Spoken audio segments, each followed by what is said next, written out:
Pour cette première séance qui était la découverte du groupe et l'apprentissage des noms, on a passé pas mal de temps à essayer de connaître tout le monde et à créer des liens entre nous. On a aussi fait un exercice pour se présenter et mieux se connaître les uns les autres, ce qui est le plus important pour s'entendre avec tout le groupe. En vrai, les présentations, en fonction du contexte, des personnes et de leur nombre, il faut toujours les adapter. Bon, après c'est peut-être que moi, mais je sais pas toujours comment faire ou quoi dire aux personnes que je rencontre pour la première fois. Genre je sais qu'il faut dire bonjour, je suis pas non plus con à ce point, mais... Je ne vais pas vous parler de ça. Je vais plutôt aborder l'exercice du mentir vrai, soit déformer la vérité tout en restant crédible.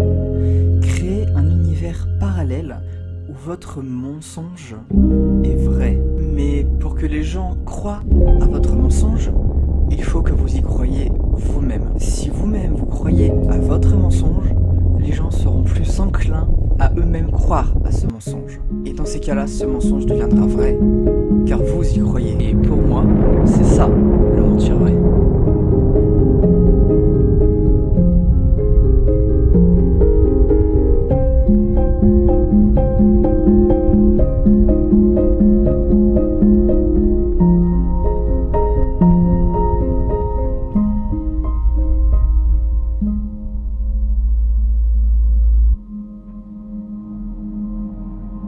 Et donc nous avons fait un exercice, dit l'exercice du j'appelle. C'est le nom que je lui ai donné. Bref, il faut juste qu'un élève soit assis devant les autres et on lui donne une expression, par exemple, soit joyeux, soit triste ou même soit neutre.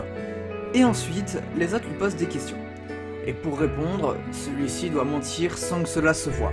D'où le mentir vrai. Par exemple, si quelqu'un veut me poser une question, il doit dire « J'appelle Louis » et poser sa question. Comme par exemple « Tu penses quoi du réchauffement climatique ?» Et moi, je dois répondre et mentir. Un exemple, bah c'est grave cool. En été, on bronze plus vite et en hiver, on dépense moins dans le chauffage. C'est à peu près ça l'exercice du mentir vrai. Le but, c'est de déformer la réalité, de mentir, de dire l'opposé de ce qu'on pense, sans montrer que ce n'est pas ce que l'on pense.